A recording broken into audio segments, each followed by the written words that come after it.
The CNBC app. Global market news in one place. Customizable sections and personalized alerts. Stocks tracking, interactive charts and market insights all in your hands. Stay connected. Stay informed. Download the CNBC app today.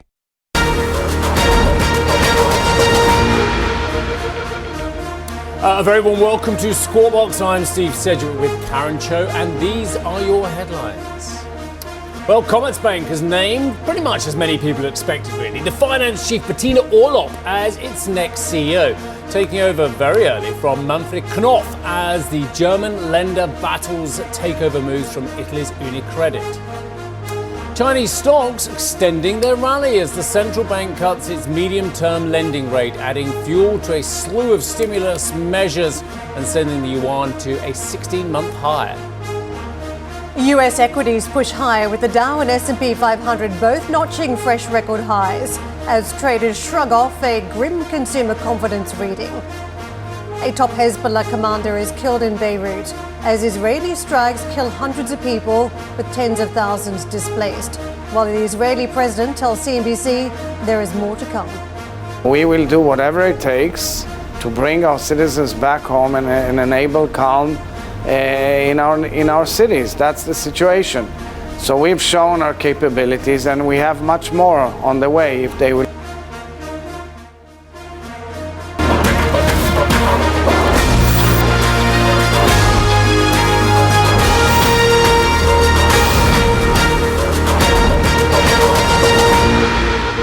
A very good morning to you all. Good morning to you, Karen. How are you? Good morning. Very well, thank you. Good. I was pontificating, ruminating, cogitating over the consumer confidence data as well. Always dangerous. Indeed, yes. It came out okay. And had a long think about that. We can chat about this throughout the show, but it's great. And it's pretty much as we talked about late last week as well. In fact, that I'm so gloomy, I'm going to spend my way out of it. And that seems to be the attitude of the US consumer at the moment. The confidence data plummeted. And yet Americans are spending money at a fair old clip at the moment. So it's very interesting how we disseminate that one today. We did discuss yesterday the potential for some of the external demand forces to really capture the narrative. And we did see that stateside yesterday where the focus shifted to what China had done. So materials picked up, big moving sector, Caterpillar, the biggest moving stock for the likes of the Dow. So it really did help distract away from that consumer confidence number that was disappointing. And let's face it, we had a 50 basis point rate reduction. The market's been very calm about it, thinking that, look, the Fed's still got a soft landing in sight. You get a data point like that, again, it raised some question marks about the extent of the momentum loss. Yes, and yet the figures are still higher than they were earlier in the year. So I think some of the punters are saying, this is terrible, this is consumer confidence falling off a cliff. I think they need to hold fire because we've got massive data on Friday just to tee it up, the personal income and spending data. That will be huge. Once again. Right, in the meantime, a huge amount going on in German banking. They don't know where to look, really, apart from they're looking at the CFO, should I say CEO, Bettina Orlopp, Orlopp even. She is replacing Manfred Knof as CEO, quote, in the near future. What does that mean, in the near future? Today? Knof had said he would not extend his term when it expires at the end of 2025. He'd be lucky. He's not going anywhere near that, is he? That was just hours before Unicredit announced it had built a 9.9% stake in the lender. Now, that's a stake which has since increased to 21% pending approvals. I'm not sure it's going to get the approvals it wants. Follow-up reports then suggested the board would seek his replacement, this is Knof's replacement rather than Orcell's, to shore up the leadership in the face of the Italian lender's advances. Commerzbank's supervisory board says it opposes any takeover from Unicredit, having met Tuesday to plan a defence strategy against it building up its stake. Speaking to CNBC ahead of Tuesday's meeting, Stefan Wittmann, who is Commerzbank's board member and, this is the key point, a senior Verdi trade union official, or Verdi, to use the correct intonation in Germany, said the lender was focused on avoiding the inevitable job losses in Germany that would come with a merger. No, I don't think that would change anything. We're actually concerned with our economic and industrial responsibilities. As far as the workforce is concerned, which trade unions are of course particularly focused on, they would always lose out in the merger, regardless of the point in time. And that's also our great concern when we look at Munich, where most competencies have now migrated to Milan, and the once proud traditional bank has become a limited liability company and is now only managed by managing directors. I find this is a humiliation for the employees there, who do a very, very good job and who are very committed to working for the Institute and for their customers. And we certainly want to avoid that for Commerzbank. Not for the first time, Annetta, I am bemused at why everyone in Germany seems so against being a more profitable bank, having a better banking sector. You can inform me of why. Yes, I'm actually amused as well. But if you think on a wider perspective, then it kind of becomes a little bit clear, because Olaf Scholz in his last year of that current government doesn't really need a lot of job losses as Germany's second biggest bank. So I think they just don't want to have that publicity. So job guarantees could actually do the trick. But that's just my little advice. Having said that, I'm going to talk now to Thomas Schweppe, who is founder of the shareholder advisory boutique 7 Square here in Frankfurt. Thank you very much for joining us, and you know much better than I what the situation currently is and why everybody is so opposed. Perhaps you give us an idea. Well, look, obviously Commerzbank had government ownership for 15 years, and that shield that it cast over and that protection it cast over the company suddenly went away 2 weeks ago when the government, I would say, probably not intentionally, sold a 5% stake to Unicredit, and suddenly the bank is in play. So for that reason, I think the dynamic unfolded and is high. What do you think in terms of regulatory approval? The ECB is the institution who has to say yes or no. What do you think is likely we're going to hear from them? Well, I think we're proposing a European banking landscape, and also in Germany are a proponent of strong European banks that have a good capital base and are managed well. If we mean this seriously, I think we need to accept that European consolidation also means that a German bank becomes the acquired party in such a consolidation. So let's look at what happens potentially next. Now we have Bettina Orlopp nominated as the new CEO. Then she potentially might serve as CFO and CEO. Is the management in the position to present a credible plan, which could be better? Well, first of all, I think it was important that that decision putting her in was taken very quickly. The situation is untenable. You cannot defend a company without a credible CEO. She's been with the bank since 2014. She's been on the management board since 2017. The more recent years, she's been deputy CEO. So she hits the ground running, which is very, very important. At the same time, obviously, she's been part of some decisions that potentially led to the difficult situation Commerzbank finds itself now in. Perhaps you can, let's talk a bit more about why Commerzbank is in that situation. I mean, they have been restructuring for many, many years, and now they kind of do have a certain profitability, but it's also mainly on higher interest rates. So why are they in that situation? I think there was, for the longest time, a lot of complacency. As I said, I think the government shareholder gave the bank, after the financial crisis, probably a wrong sense of, there was a lack of urgency simply to move with the markets, to continuously sort of adapt to a changing market, reduce cost, etc. Let's look at the next potential steps of Unicredit. Now they have secured more than 20% through derivatives of Commerzbank. What do you think might happen next?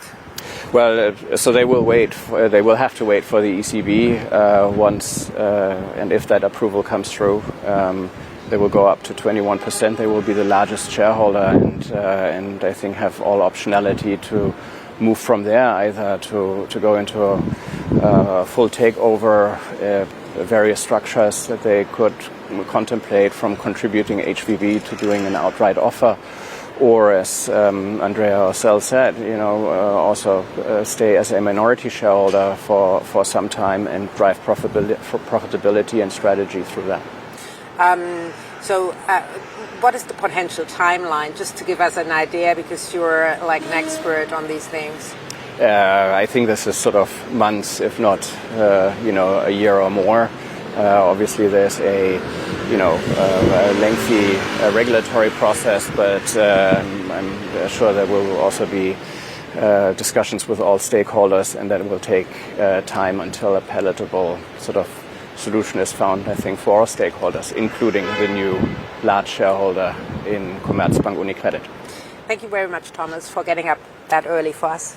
So guys, with that, I'm sending it back over to you're going to discuss the situation surrounding Commerzbank during the course of the show a little bit more. But one thing is clear, there's much pressure on the management to actually show us now, or show the market and show their investors that they have a credible plan, apart from the one Unicredit was actually proposing. Thank you very much for bringing us that interview. A big question too, what sort of timeframes are they working with? The 5 years that Orlopp now has, or much shorter timeframe, given all the pressures coming from the government and also from Orlopp. Is she still with us? Is Netta still with us? Can I contact her? No, she's gone. Right, okay. I'll mention it to you as well. It's like, we all remember what happened when East Germany got absorbed into West Germany. Let's be brutally honest. Oh, you really are going big picture with this, okay. Well, because I think Germany's making the same mistake. Right. I think it's making the same mistake. And I haven't heard this anywhere. It's just, I was thinking about this in the way in, actually. And I was thinking about something else that we talked about as well. And I was thinking, when the German industry, which was East German industry, was failing dismally. It's part of the reason why the wall came down, because the Soviet bloc, the Warsaw Pact, couldn't compete with the West economically and militarily in this race, the Reagan race and what have you. And so many East German companies were just inefficient and they had to fail. There was some generosity with the Ostmark being converted to the Deutschmark at 1-for-1, which was, some people said was crazy. Others said it was a good olive branch to the East, trying to help the economy out and to help people out in harder times. But a lot of their industries, a lot of their businesses, they were just, quite frankly, they weren't fit for purpose in the late 20th, early 21st century. Spin forward to now, and we've got the same situation in some ways. You've got a lot of banks, the numbers are stratospheric. What is it you and I talked about? 1,300 banks in Germany when there's only 400 odd in France. How did the Germans do? But my point is, why would you have over 1,000 less efficient banks in Germany when actually what you can have is less banks, but more profitable. More profitable will create jobs. More profitable will create liquidity. It will create financing for the Mittelstand, for the bigger German companies as well. It will create a platform. Having inefficient companies with more employees doesn't work in any economy. Depends what we're talking about here. We're talking about pure competition where there are a lot of players and the system has a lot of competitive forces, which is typically good for business, or we're talking about zombie companies here, zombie lenders that have been created thanks to very easy conditions for so long, negative rates for a long time, zero interest rate policy. Depends what sort of backdrop we're talking about. Spin forward to today. I think what we're talking about is remaking the system, and what do we want that to look like? Do we want it to look like a cross-border consolidation which demonstrates the power of a European project, or do we want a very big, large German lenders that reinforces Germany's power as the centre of the engine why don't we have both? Why can't we have, when you've got 1,340 banks, give or take, you can actually have both. You can have internal consolidation and you can have external consolidation. You can have cross-border consolidation. This European again, another big issue. This European project is all about integration, or it's not. Are we pulling up the drawbridge on single banking union, on CMU, capital markets union? If we are pulling up the drawbridge, let's all know what's going on here as well. Is this about nationalism, or is it actually about having an economic bloc that can compete globally? And this is the bigger issue. This is what Draghi is trying to address as well. Well, this puts a lot of pressure on Christian Saving over at Deutsche Bank, doesn't it? Because if you're allowing cross-border consolidation and you're saying grow the pie at home as well, who has to consolidate? Well, you'd think it would be Deutsche Bank would have to consolidate in the home market. And obviously there's been a ton of hurdles to that consolidation around the sort of equity devaluation that you could see. Some of the accounting hurdles have been fleshed out to us. We're going to park that there and move on, as Siemens CFO Ralph Thomas has told CNBC the company doesn't expect to see a recovery in China until the first half of next year. Speaking to Annetta in Munich, Thomas said he is waiting to see the impact of the country's stimulus measures. Unfortunately, hope isn't a strategy, so therefore we need to wait for facts. It's promising, as you said, a silver lining that can set the pace for new momentum, but we need to get that in a tangible format to really assess what opportunities we have and especially when they are going to materialize. Typically, there is some lead time before that is getting tangible new orders. Till then, we stay alert and we're looking at our own business. So destocking is making a bit of progress. So the lead time, the days on hand, so to speak, on the stock levels of our distributors has been coming down a bit from 14.5 to 11. But the sellout from the channels is still erratic. So therefore, we stay alert, if you will, and mathematically, if we just take the numbers, destocking is going to take till maybe February or March next year. So until we see a real recovery in demand, this will be the first quarter of next year? Probably the first two, but there's a lot of uncertainty around that at the moment. The real trigger for momentum is when the so-called book-to-bill fast-turning orders are kicking in, then it's the time for capitalizing on momentum. And we have the breadth to wait, but we also need to be mindful and do our homework in between. China's central bank has cut its one-year medium-term lending facility rate to 2% from 2.3%, while lending 300 billion yuan to financial institutions. The move follows a series of policy easing measures announced Tuesday, including a cut to China's main policy rate. Sam, no shortage of announcements now from the PBOC. The market has been waiting for a string of announcements for many, many quarters now. How does this all stack up? Because it feels like there's a real ripple effect across markets from China yesterday.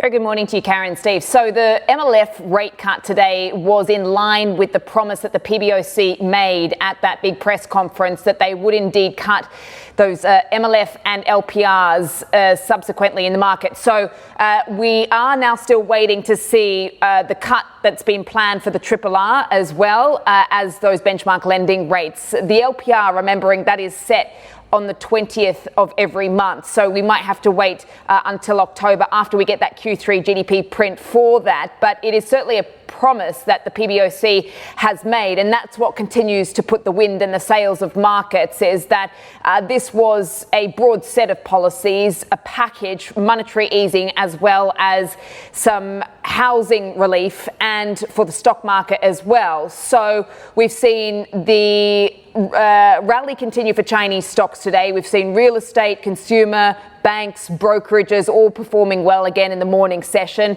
The yuan continues to touch the fresh 16-month highs. We've also seen an extension of the rally broadly with commodities, copper prices higher, iron ore prices higher as well. The big question is just how long the rally has legs, because there's been some skepticism about just how this is going to be sustained if we don't see this complemented by fiscal policy as well. And I mean, you only had to look at Chinese Twitter like Weibo over the last 24 hours. There's this sort of picture going viral on that platform of a delivery driver riding a bicycle, the one that, you know, delivers your food to your home, saying, go out and invest in the A-share market, but don't sell your bike yet because it might not last. So even people in China are skeptical about how long this is going to sustain. But it does look like very much now it all comes back to fiscal support and coordination with the monetary easing, more help for the housing market and also those low-income earners. I'll send things back over to you. Yeah, whether this all works is certainly one thing. We'll certainly find out. Thank you so much for that, Sam. Now, coming up on the show, U.S. consumer confidence plunging the most in years. We'll break down the figures next. Plus, the new French cabinet reportedly considering tax rises. All of that in an attempt to tackle the country's deficit. And we will speak to BBVA CEO as the Spanish lender continues to pursue a takeover of rival Sabadell. That exclusive conversation is coming up at 7:30 London time.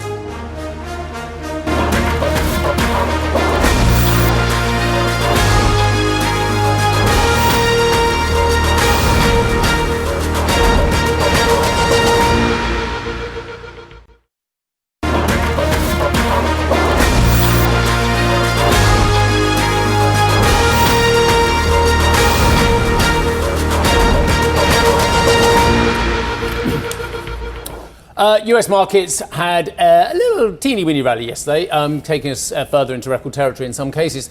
Look, we need to spend a little bit of time on this data. We had a quick word on it at the top of the show. The US, and it's a little bit smoke and mirrors, I've got to be honest. US consumer confidence fell more than expected. Some people saying plunging. There you go, the most in 3 years, falling by 6.9 points to 98.7.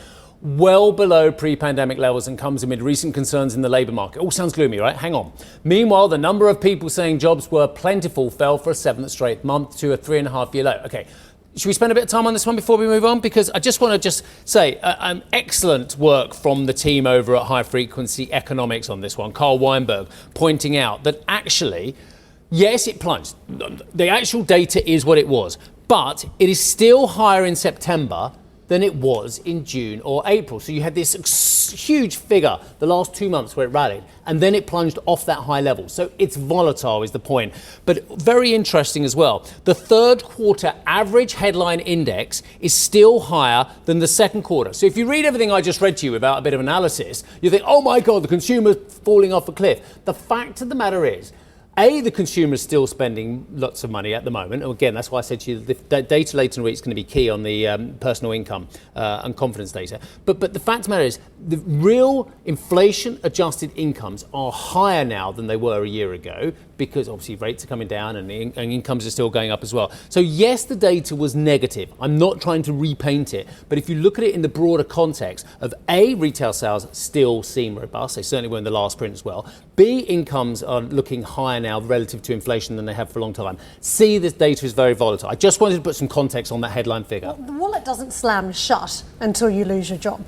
That is the really tough moment where you see a whole calamity of events around mortgage repayment ability, but also on Main Street. And that's obviously what many investors are now looking at as we've gotten past the 4% handle on the unemployment rate. The question is how quickly that ramps up if we see further unwinding in the labour market. So I do want to be a dove or a hawk in that context. And on that note, we had a lot of Fed speak overnight, particularly from a hawk, the lone dissenter to last week's bumper cut. Governor Michelle Bowman saying her colleagues should have taken a more measured approach as she worries that inflation could reignite, to the point here on consumer confidence and coming off a high level. Bowman said the 50 basis point move posed risk to the Fed's twin goals of achieving low inflation and full employment. Oh, don't you just like someone kind of sticking a bit of a blot on the horizon on the copybook of the broader Fed, which had a case of everyone voting for the same policy since 2005, which is strange when you think how we do it at the ECB and the Bank of England.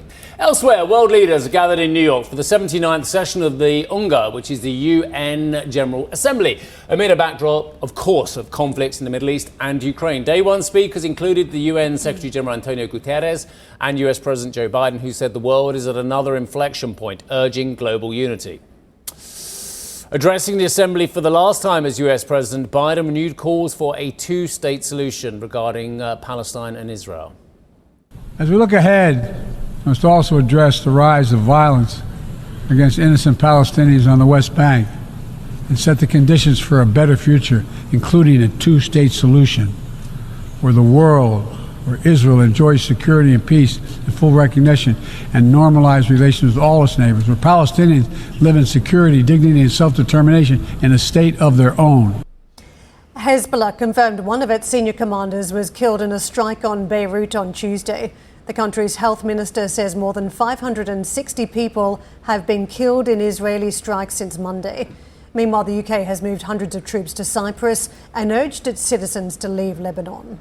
Israeli President Isaac Herzog has told CNBC that Israel wants a peaceful future with Lebanon. Let's not be mistaken here. The attacks started by Hezbollah following the horrific terror attack of October 7th by Hamas. They've joined forces as they are proxies of the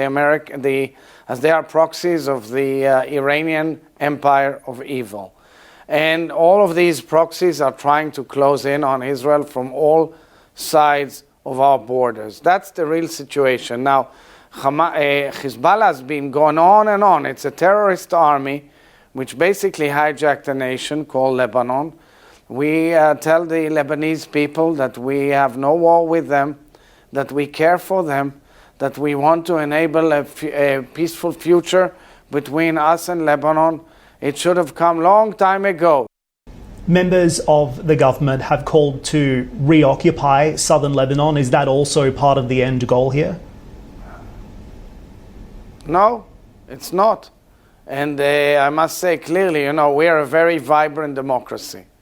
And we have a range of opinions that go from the extreme right to the extreme left. Everybody is allowed to say what they feel. This is the true gist of democracy. So people say, but the position of the Israeli government has been clear, and I reiterate it all the time.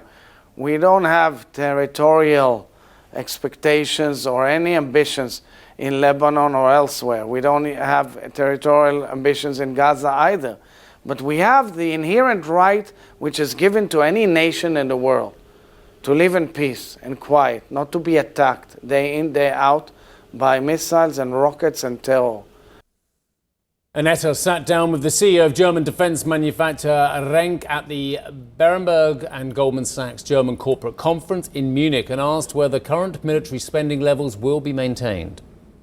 We see indeed a long-term market trend with respect to spending.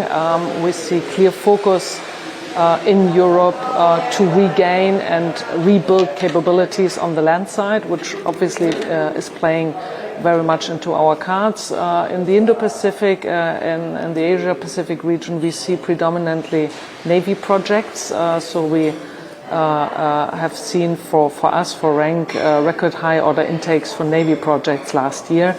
And given the overall geopolitical situation, not just the war in Ukraine, which is ongoing since 2.5 years, but also the war in Middle East, also the tensions in the Indo-Pacific, we really see a long-term trend, and this is also backed by the data we are getting from the market with respect to a further increase in defense spending over time.